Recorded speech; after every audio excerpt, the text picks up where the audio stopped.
7வது பகுதியின் தொடர்ச்சியை காணலாமா? நித்திய நரக பய அக்னிகளிகே ஆனஞ்சே.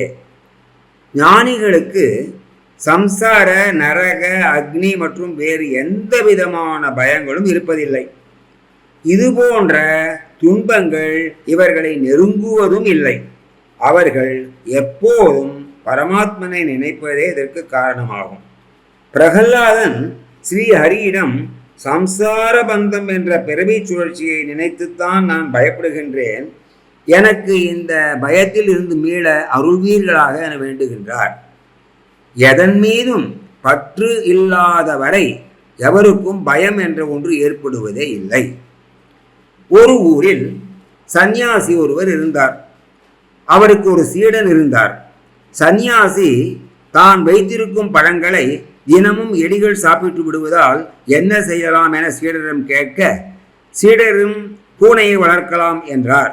சீடரின் பேச்சை கேட்டு பூனையை வளர்க்க, பூனைக்கு பால் வேண்டி பசுமாட்டை வாங்க, பால் கறப்பதற்கு பால் கறப்பவனை நியமிக்க, அவருக்கு சமைப்பதற்கு ஒரு பெண்மணியை அமர்த்த, சிறிது நாளில் பால் கறப்பவர் அந்த பெண்ணை மணக்க, அவர்களுக்கு குழந்தைகள் பிறக்க, அவர்களை வளர்ப்பதற்காக பண நெருக்கடி ஏற்பட்டு பணம் சம்பாதிக்க தெரியாத சந்நியாசி கடைசியாக, இறைவா, பற்றுதலால் நான் பட்ட துயரம் போதும், இதனால் நித்திய நரக பயங்கள் தோன்றி அல்லல் படுகின்றேன், பற்று அற்ற உன்னை பற்றவே வேண்டுகின்றேன், பரமாத்மனே அருள்வாயாக என மீண்டும் காட்டை நோக்கி ஓடலானார்.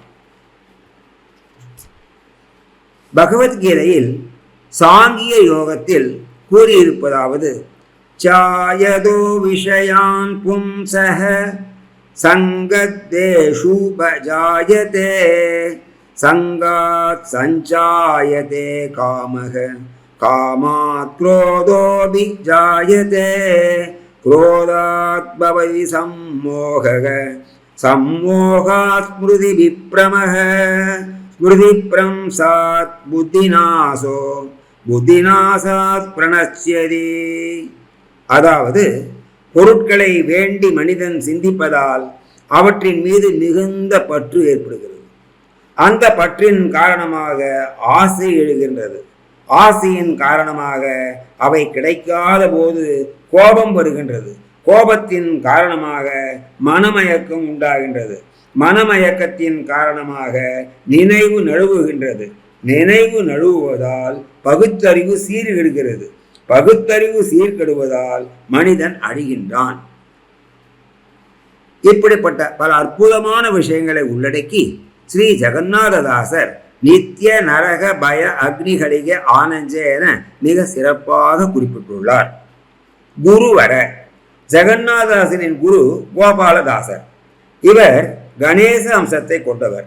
மிக அற்புதமான இக்கிரந்தத்தை எழுதிய ஸ்ரீ ஜெகநாததாசரின் வாழ்க்கை குறிப்பை நாம் மற்றொரு காணொளியில் விரிவாக காண்போம். 3வது ஸ்லோகம் மிக நன்றாக புரிந்ததா? உங்கள் சந்தேகங்களை பதிவிடுங்கள். சப்ஸ்கிரைப் செய்து மேலும் பல அற்புதமான விளக்கங்களை கேட்க தவறாதீர்கள்.